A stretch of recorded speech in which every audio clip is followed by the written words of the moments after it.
ಇವತ್ತಿನ ದಿನಮಾನದೊಳಗೆ ಸ್ಪರ್ಧೆ ಅನ್ನೋದು ಬಹಳ ಮುಖ್ಯವಾಗಿದೆ. ಯಾಕಂತಂದರೆ ಇವತ್ತು ತಂತ್ರಜ್ಞಾನದ ಯುಗದೊಳಗೆ ನಾವೆಲ್ಲರೂ ಬದುಕ್ತಾ ಇದ್ದೇವೆ.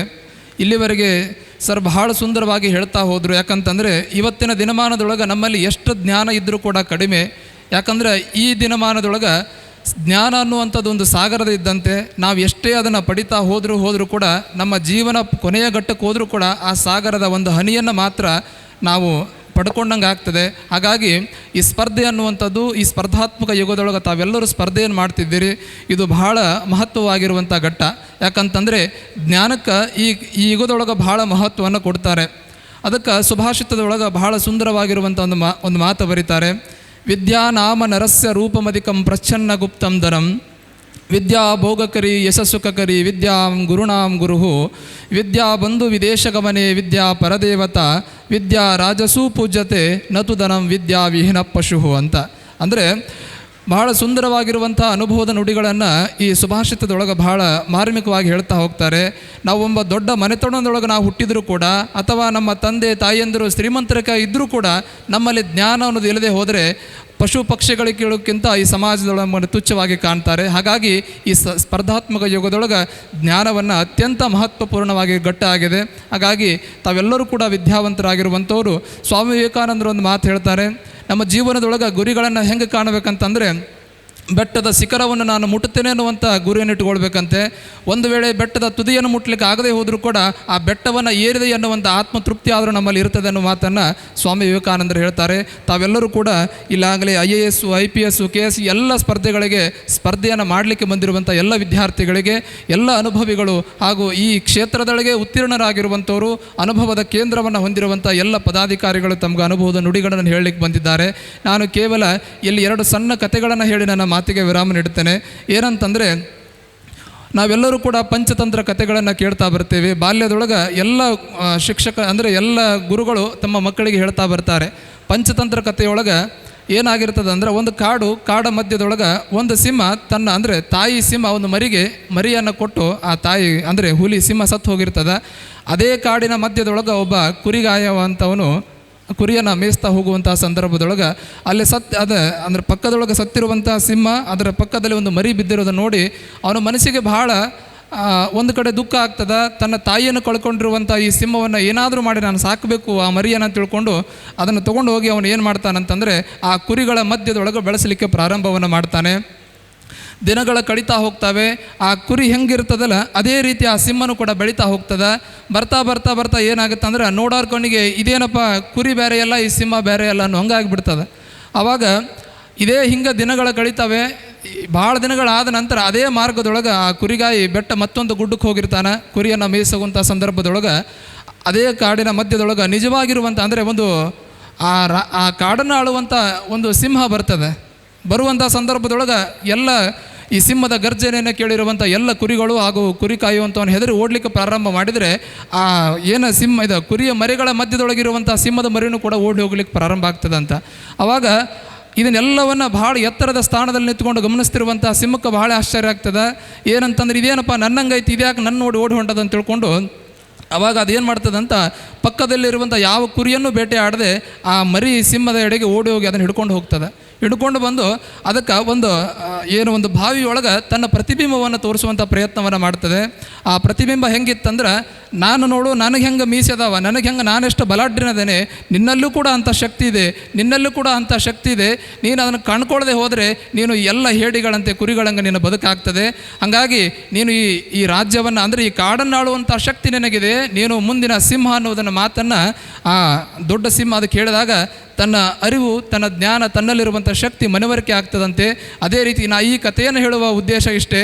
ಇಲ್ಲಿ ಬಂದಿರುವಂಥ ಎಲ್ಲ ವಿದ್ಯಾರ್ಥಿಗಳಲ್ಲಿಯೂ ಕೂಡ ಅಂಥ ಶಕ್ತಿ ಇದೆ ಅಂತ ಯಾಕಂತಂದರೆ ಈ ಎಲ್ಲ IPS ಆಗಿರ್ಬೋದು IAS ಎಲ್ಲ ಹುದ್ದೆಗಳನ್ನು ಮನುಷ್ಯನೇ ನಿರ್ಮಾಣ ಮಾಡಿರುವಂಥದ್ದು. ಹಾಗಾಗಿ ಮನುಷ್ಯ ನಿರ್ಮಾಣ ಮಾಡಿರುವಂಥ ಈ ಎಲ್ಲ ಪರೀಕ್ಷೆಯೊಳಗೆ ಮನುಷ್ಯನ ಉತ್ತೀರ್ಣ ಆಗುವಂಥ ಶಕ್ತಿ ಅವನಿಗಿದೆ ಅನ್ನೋದನ್ನು ತಮಗೆಲ್ಲರಿಗೂ ಕೂಡ ಮನವರಿಕೆ ಮಾಡಲಿಕ್ಕಾಗಿ ಎಲ್ಲ ಪದಾಧಿಕಾರಿಗಳು ಅನುಭವದ ಶಿಖರವನ್ನೇ ತಂದಿರಿ ಇಲ್ಲಿ ಈ ಮುಖಾಂತರ ನಿರ್ಮಾಣ ಮಾಡಿಕೊಟ್ಟಿದ್ದಾರೆ. ಹಾಗಾಗಿ ತಾವೆಲ್ಲರೂ ಕೂಡ ಇದರ ಸದುಪಯೋಗವನ್ನು ಮಾಡಿಕೊಳ್ಬೇಕು.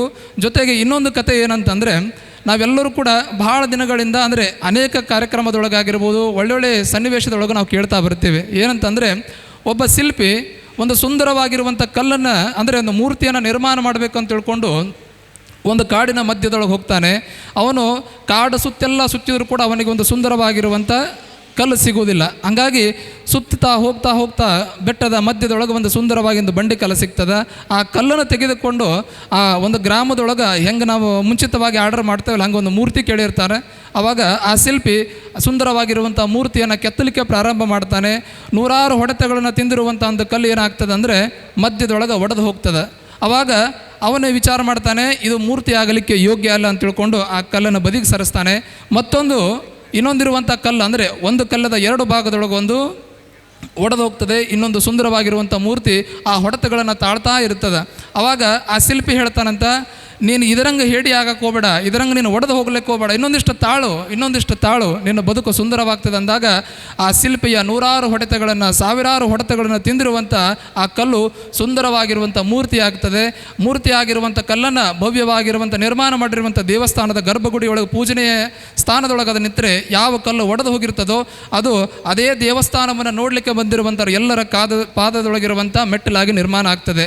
ಯಾಕೆ ಈ ಕಥೆಯನ್ನು ಹೇಳಿದೆ ಅಂತಂದರೆ, ನನ್ನಿಂದ ಆಗುವುದಿಲ್ಲ, ನನ್ನಿಂದ ಈ ಉದ್ಯೋಗವನ್ನು ಅಥವಾ ಈ ಸ್ಪರ್ಧಾತ್ಮಕ ಪರೀಕ್ಷೆಯೊಳಗೆ ನಾನು ಉತ್ತೀರ್ಣಕ್ಕೆ ಆಗುವುದಿಲ್ಲ ಅನ್ನುವಂಥ ಭಯ ನಿಮ್ಮಲ್ಲಿ ಏನಾದರೂ ಇದ್ದರೆ, ಇಲ್ಲಿರುವಂಥ ಎಲ್ಲ ಅನುಭವದ ಶಿಖರವೇ ಆಗಿರುವಂಥ ಎಲ್ಲ ಪದಾಧಿಕಾರಿಗಳಲ್ಲಿ ಹಾಗೂ ಅದರಲ್ಲೇ ಉತ್ತೀರ್ಣರಾಗಿರುವಂಥ ಎಲ್ಲ ಶಿಕ್ಷಕರಲ್ಲಿ ತಮ್ಮ ಅನುಭಾನದ ಪ್ರಶ್ನೆಗಳನ್ನು ಕೇಳಿದರೆ ನಿಮಗೆ ನಿಮ್ಮಲ್ಲಿರುವಂಥ ಭಯವೆಂಬ ಆ ಕಲ್ಲಿನ ಚೂರುಗಳು ದೂರವಾಗಿ ಒಂದು ಸುಂದರವಾಗಿರುವಂಥ ಮೂರ್ತಿ ನೀವು ಆಗ್ತೀರಿ.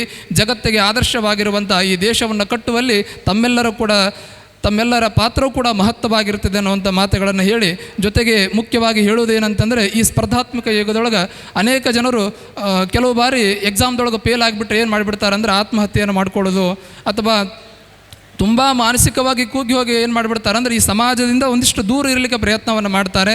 ಯಾವುದೇ ಕಾರಣಕ್ಕೂ ಪರೀಕ್ಷೆ ಅನ್ನುವಂಥದ್ದು ನಮ್ಮ ಭಗವಂತ ಈ ಜಗತ್ತಿನೊಳಗೆ ನಮ್ಮನ್ನು ಹುಟ್ಟಿದ ಕ್ಷಣದಿಂದ ಹಿಡಿದುಕೊಂಡು ನಾವು ಸಾಯುವವರೆಗೆ ಪ್ರತಿಯೊಬ್ಬರಿಂದಲೂ ಪ್ರತಿಯೊಂದು ಕ್ಷಣದಲ್ಲೂ ನಾವು ಸ್ಪರ್ಧೆಯನ್ನು ಮಾಡಲೇಬೇಕು. ಸ್ಪರ್ಧೆಯನ್ನು ಮಾಡ್ತಾ ಹೋದಾಗ ಮಾತ್ರ ಈ ಸಮಾಜದೊಳಗೆ ನಾವು ಗುರುತಿಸಿಕೊಳ್ಳಲಿಕ್ಕೆ ಸಾಧ್ಯವಾಗ್ತದೆ. ಯಾವ ವ್ಯಕ್ತಿ ಸ್ಪರ್ಧೆಯಿಂದ ಹಿಂದೆ ಸರಿತಾನೆ ಅವನನ್ನು ಸಮಾಜ ಯಾವತ್ತಿಗೂ ತುಚ್ಛವಾಗಿ ಕಾಣ್ತದೆ. ಹಾಗಾಗಿ ಒಂದು ಬಾರಿ ನೀವು ಫೇಲ್ ಆಗಿರೋ ಅಂತ ತಿಳ್ಕೊಂಡು ಯಾವುದೇ ಕಾರಣಕ್ಕೂ ದುಡುಕಿ ನಿರ್ಧಾರವನ್ನು ತೊಗೊಳ್ಬೇಡ್ರಿ. ಯಾಕಂದರೆ ನಮ್ಮ ಕಡೆ ಹಳ್ಳಿ ಒಳಗೆ ಒಂದು ಮಾತು ಹೇಳ್ತಾರೆ, ಏನಂತಂದ್ರೆ, ನೀವು ಒಂದು ವೇಳೆ ಏನಾದರೂ ಪರೀಕ್ಷೆಯೊಳಗೆ ಫೇಲ್ ಆಗಿರಿ ಅಂತ ತಿಳ್ಕೊಂಡು ಆತ್ಮೀಯತೆಯನ್ನು ಮಾಡಿಕೊಂಡು ಅಥವಾ ನೀವೇನಾದರೂ ಸತ್ತು ಹೋದರೆ ಅವರು ಎಷ್ಟು ಸುಂದರವಾಗಿ ಒಂದು ಹಾಸ್ಯವನ್ನು ಹೇಳ್ತಾರಂತಂದ್ರೆ, ನೀವು ಒಂದು ಬಾರಿ ಪರೀಕ್ಷೆಯೊಳಗೆ ಫೇಲ್ ಆಗಿರೋಂಥ ಸತ್ರ ಮತ್ತೆ ಹುಟ್ಟಬೇಕು, ಮತ್ತು 1ನೇತಿಂದ ಪ್ರಾರಂಭ ಮಾಡಬೇಕು. 1ನೇತಿ ಓದಬೇಕು, 2ನೇತಿ ಓದಬೇಕು, 10th ಓದಬೇಕು, PUC ಡಿಗ್ರಿ ಎಲ್ಲ ಓದಿ ಮತ್ತೆ ಹೊಳೆ ಅದನ್ನೇ ಎಕ್ಸಾಮ್ ಬರೀಬೇಕು. ಹಾಗಾಗಿ ಒಂದು ವರ್ಷದ ಪರೀಕ್ಷೆಯೊಳಗೆ ಫೇಲ್ ಆಗಿ ನಾನು ಸಾಯೋದಕ್ಕಿಂತ ಮತ್ತೆ ಇಲ್ಲಿರುವಂಥ ಎಲ್ಲ ಅನುಭವಿಗಳ ನುಡಿಗಳನ್ನು ಕೇಳಿ ಮತ್ತೆ ಪರೀಕ್ಷೆಯೊಳಗೆ ನೀವು ಪ್ರಯತ್ನವನ್ನು ಮಾಡಿದರೆ ಖಂಡಿತವಾಗಿ ಕೂಡ ಯಾವುದೇ ಥರದ ಪರೀಕ್ಷೆಗಳಾಗಿರ್ಬೋದು, ನೀವು ಕಂಡಿರುವಂಥ ಎಲ್ಲ ಕನಸುಗಳು ನನಸಾಗ್ತದೆ. ಅಂಥ ಕಾರ್ಯಕ್ರಮವನ್ನು ಅಖಿಲ ಭಾರತ ವೀರಶೈವ ಮಹಾಸಭೆಯಿಂದ ನಮ್ಮ ಅರುಣ್ ಚಂದ್ರಣ್ಣವರಾಗಿರ್ಬೋದು, ಹರಿಹರ್ ಪಾಟೀಲ್ ಸರ್ ಆಗಿರ್ಬೋದು, ಹಾಗೂ ನಮ್ಮ ಗಿರೀಶ್ ಸರ್ ಆಗಿರ್ಬೋದು, ಹಾಗೂ ಈ ಪತ್ರಿಕಾ ಮಾಧ್ಯಮದ ಎಲ್ಲ ಹಿರಿಯರು ಎಲ್ಲ ಇಂಥ ಅನುಭವದ ನುಡಿಗಳ ಶಿಖರವನ್ನು ಕಂಡಿರುವಂಥ ಎಲ್ಲ ಸಾಹೇಬರನ್ನು ಕರೆಸಿ ತಮಗೆಲ್ಲವನ್ನು ಅನುಭವದ ನುಡಿಗಳನ್ನು ಹೇಳ್ತಾ ಇದ್ದಾರೆ. ತಾವೆಲ್ಲರೂ ಕೂಡ ಇದರ ಸದುಪಯೋಗವನ್ನು ಪಡ್ಕೊಡ್ರಿ. ಯಾಕಂತಂದರೆ ಈ ಕಾರ್ಯಕ್ರಮ ಯಶಸ್ವಿ ಆಗಬೇಕಾದ್ರೆ, ಈ ಕಾರ್ಯಕ್ರಮದ ಅರ್ಥ ನಿಮಗಾಗಬೇಕಂತಂದರೆ ಇಲ್ಲಿರುವಂಥ ಕೆಲವೊಂದಿಷ್ಟು ಜನರಾದರೂ ಕೂಡ ಈ ಸರ್ಕಾರಿ ಉದ್ಯೋಗದೊಳಗೆ ಅಂದರೆ, ಯಾಕಂದರೆ ಈಗಿನ ದಿನಮಾನದೊಳಗೆ ಸರ್ಕಾರಿ ಉದ್ಯೋಗ ಇಲ್ಲ ಅಂತಂದ್ರೆ ಕನ್ನೆಸದೆ ಕೊಡುವಂಥ ಪರಿಸ್ಥಿತಿ ಒಳಗಿಲ್ಲ. ಎಲ್ಲರೂ ಕೂಡ ಸರ್ಕಾರಿ ಉದ್ಯೋಗವನ್ನು ಬಯಸ್ತಾರೆ. ಒಂದು ವೇಳೆ ನಮಗೆ ಸರ್ಕಾರಿ ಉದ್ಯೋಗ ದೊರೆತರೆ ಸಂತೋಷ, ಇಲ್ಲದೆ ಹೋದರೆ ಯಾಕಂತಂದರೆ ಈ ಸ್ಪರ್ಧೆಯೊಳಗೆ ಮೊದಲಿಗೆ ಹೇಳಿದಂತೆ ಈ ಎಲ್ಲವೂ ಕೂಡ ಒಂದು ಸ್ಪರ್ಧಾತ್ಮಕ ಯುಗದೊಳಗೆ ನಮಗೆ ಇದು ದೊರೆತಿಲ್ಲ ಅಂದರೂ ಪರವಾಗಿಲ್ಲ, ಭಗವಂತನ ಆಶೀರ್ವಾದದಿಂದ ಮತ್ತೊಂದೊಳಗೆ ನಾನು ಧೈರ್ಯವಾಗಿ ನಿಲ್ಲಬಲ್ಲೆ, ಸಮಾಜದವರು ಗುರುತಿಸಬಲ್ಲೆ ಅನ್ನುವಂಥ ಶಕ್ತಿ ನಮ್ಮಲ್ಲಿ ಆ ಸದ್ಗುರುನಾಥ ತುಂಬಲಿ ಅಂತ ಮಾತುಗಳನ್ನು ಹೇಳಿ ಇಲ್ಲ ಬಂದಿರುವಂಥ ಎಲ್ಲ ಹಿರಿಯರಿಗೆ ಹಾಗೂ ಸಕಲ ಸದ್ಭಕ್ತರೊಂದದವರಿಗೆ ಮತ್ತೊಮ್ಮೆ ಶರಣಗಳನ್ನು ಹೇಳಿ ನನ್ನ 2 ಮಾತಿಗೆ ವಿರಾಮ.